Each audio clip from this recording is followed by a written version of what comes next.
खुली रसोई और 3 रिश्ते। सर्दियों की सुबह थी। कोहरा इतना घना जैसे हवा भी कांप रही हो। शहर के किनारे एक पुराना सा घर था।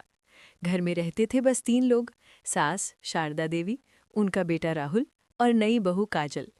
इस घर की रसोई नीचे नहीं, छत पर खुली थी, जहां ठंडी हवा बिना दस्तक दिए अंदर आ जाती थी।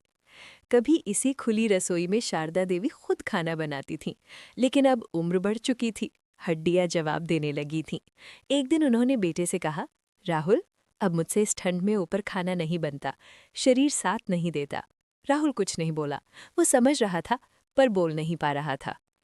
कुछ महीनों बाद राहुल की शादी हो गई। नई बहू काजल घर आई, सादी सी, चुप सी, हर बात पर बस इतना कहने वाली, जी माँ जी। पहली ही सुबह जब सूरज भी कोहरे से लड़ रहा था, शारदा देवी ने बहू का दरवाजा खटखटाया।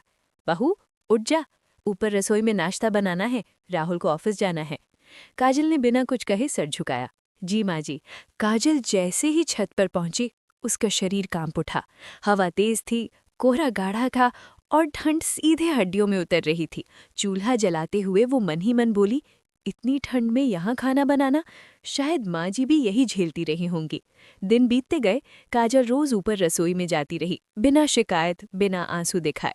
और राहुल सब देखता रहा, पत्नी के कामते हाथ और माँ की राहत। वो बीच में फंसा रहा, न बोल पाया न रोक पाया।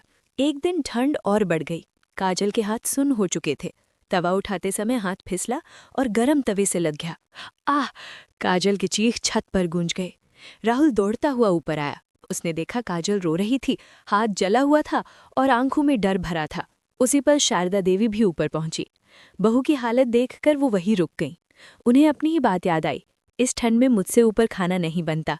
उनकी आंखें भर आईं। धीमी आवाज में बोली, बहू, मुझसे बहुत बड़ी गलती हो गई। शारदा देवी ने काजल का हाथ पकड़ा।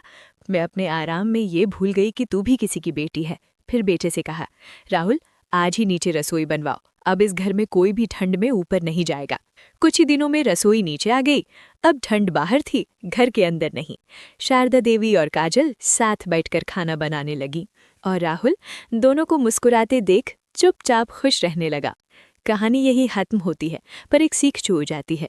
घर में रसोई सिर्फ खाना नहीं बनाती, वो रिश्ते भी पकाती है। और हाँ, जहाँ दर्द समझा जाए, वहीं से असली घर शुरू होता है।